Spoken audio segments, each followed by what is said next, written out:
What I'd like to talk about now is actually the application process itself. So step one is the creation of an express entry profile. For those in the room, how many of you have actually gone in and created an express entry profile on behalf of clients? So a few within the room, but not everybody. So the first step is to create that initial stage profile.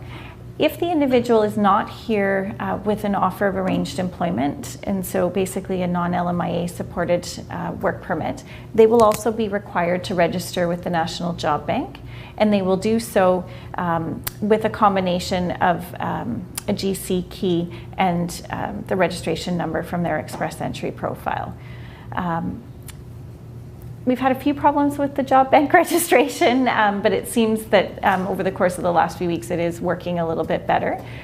What hasn't been fully implemented yet is the matching between candidates in the job bank and employers' ability to go in and select a candidate and then subsequently get an LMIA to apply for permanent residence. So that job matching part between the candidates and employers isn't fully functional yet, but we're advised that towards the end of this year we will see that functionality moving forward. But for now, candidates are required to register with the job bank. I've had at least one client refuse to do so on the basis that they felt that it was misleading because they were already here and employed. They were an intra-company transfer, and they felt that it went against their values to go ahead and present themselves as if they were looking for active employment. So some individuals may take issue with this. I think the key is to be able to explain to them that this is part of the process, and it's having them have an understanding of what's available in the labor market, as well as having employers accessibility to potential candidates. So like I said, right now the job matching piece isn't working, so there's no downside really to registering with the job bank, but in the future they may receive potential information from employers who are interested in their profile. If the individual meets the minimum entry criteria for express entry, as well as one of the underlying economic programs, they will be admitted to the express entry pool. Following that, if they are one of the highest ranking candidates in the express entry pool at the time that there's an invitation round, they will be issued an invitation to apply, which comes through electronically through the MyCIC or the representative portal. So you'll receive a notice that there's a new message in your account, and you log in, and then there's an invitation letter present in there. We're going to go through each of these steps in a little bit more detail as well. And then once you have the invitation to apply, you have 60 days to submit an electronic application for permanent residence. So in a nutshell, that is the process. And we're going to break this down and go through in a little bit more detail each of the various steps. So for the express entry profile, the information that's required includes basic biographic information about the individual and their spouse. You're required to input the information from their language proficiency test, which is mandatory for all of the streams. So they have to have completed and have the results of their language test in order to be able to complete the profile.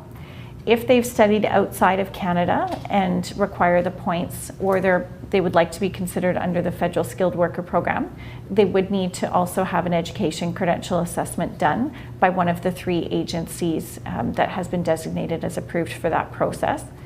There are specific education credential agencies that are required for the physicians and pharmacists, so those are done by the Medical College and the College for Pharmacists.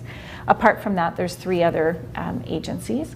I will say that the World Education Services, one of the 3, does seem to be one of the faster ones. So it's worthwhile to call because that may shift over time. The costs are a little bit different, the process is a little bit different for each, and the timing can be up to 4 or 5 months in some cases. So make the phone call ahead of time or have your client investigate all 3 to find out how long it would take to have their specific credentials done. For the ones that I've done through World Education Service, there is an online process to open up an account and start that request for the education assessment. They will have to arrange to have transcripts sent from the post-secondary institution directly to the agency. So that has to happen directly and be coordinated. And then upon receipt of those transcripts, they will evaluate the program and provide the assessment. Employment history, it is required at this point, but only insofar as it's required to assess for the comprehensive ranking system. So what we were seeing initially is we were completing full employment history.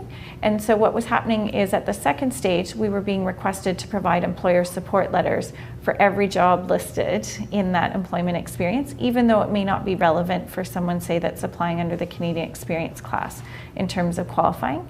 So we were able to confirm with Citizenship and Immigration that at this stage only, and this is the profile, that you can limit the education, the employment history to that which is relevant in terms of being able to qualify for the underlying stream, as well as to gain the points for the comprehensive ranking system.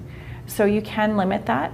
And where you've got a spouse who perhaps the points aren't required for the comprehensive ranking system, you can actually leave out the spousal employment history as well, so that you're not having to get reference letters for somebody that ultimately isn't required for. So I know that goes counter to what we normally would do, which is complete full disclosure, full employment history. But at this stage, they really are just evaluating this person's background in terms of eligibility for the specific program, as well as being able to assign the comprehensive ranking scores. So it is acceptable to limit that employment history. And then also, as I mentioned, you'll have to go ahead and complete the job registration at this stage. It's important to note, once you create the profile, that your candidate only has 30 days to complete that job bank registration. Otherwise, that profile will go inactive and they will not go into the pool. So make sure that you're setting your timeframes to follow up with your clients and confirming once that's done. Most of the time I do have my clients go in and create that job bank registration themselves. It's not something that I would typically do for them. If you're helping them with that process, then you would have that confidence in knowing that it's done and completed. But if you are asking them to do that, please emphasize the time frame to them and make sure that they do go into the system. And if they are having technical issues, that they come back and advise you so that you know that that profile is going to be inactive if it's not completed. In terms of the Express Entry pool, currently the Express Entry pool includes those who are skilled workers already in Canada who have arranged employment, a provincial nomination certificate, or Canadian work experience. So those that are primarily already here. It would potentially include skilled workers from outside Canada who have arranged employment. Skilled workers outside of Canada who have registered with the job bank and met the language proficiency and education assessment. So they may or may not have an actual job offer. And then skilled trades with a provincial certification and or a job offer or combination thereof. Based on the Citizenship and Immigration Canada's mid-year review, approximately 1,500 people are entering into the pool each week. So over the course of the last several months, that pool has been steadily building, which is what Citizenship and Immigration was hoping for, was that there would be a large enough base pool for them to actually make selections and be sure that they're getting the highest ranked and those that are most likely to be successful in Canada.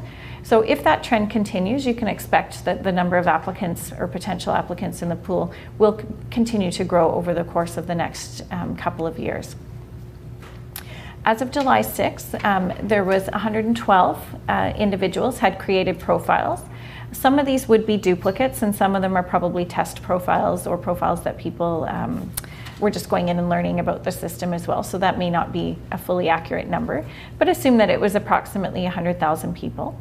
Of those, almost half were found not eligible. So 48,000 of those who created profiles were actually found not eligible for one of the 3 streams to proceed with Express Entry.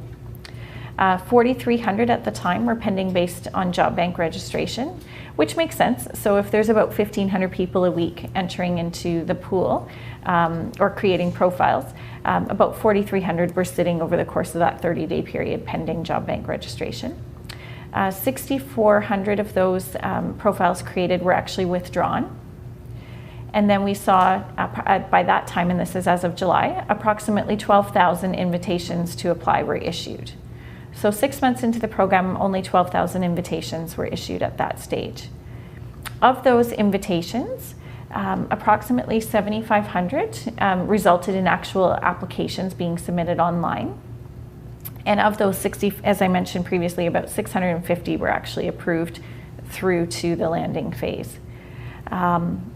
The remaining 1,038 or so applications, there's a bit of a gap if you do the calculation. Those comprised applications that were actually abandoned, declined, or considered incomplete. Considering that there was only, just looking at so there was about 7,500 submitted, 1,000 of those were considered incomplete. That's a fairly high rejection or completion rate. I myself have seen some rejected, and I've been approached by individuals who tried to apply on their own and also had applications rejected, and not just once, but multiple times. So the value that we can bring in becoming familiar with this system and helping navigate is going to become really critical for applicants, because a lot of them, where they don't have a lot of time left on their current work permit and they may or may not be able to extend further, they can't afford the luxury of applying 3, 4, 5 times and getting their applications bounced back. So I think that's quite a telling number, the fact that we're looking at probably 1/5 of the applications are being returned or rejected right now. As of July, there was approximately 41,000 active profiles in the express entry pool.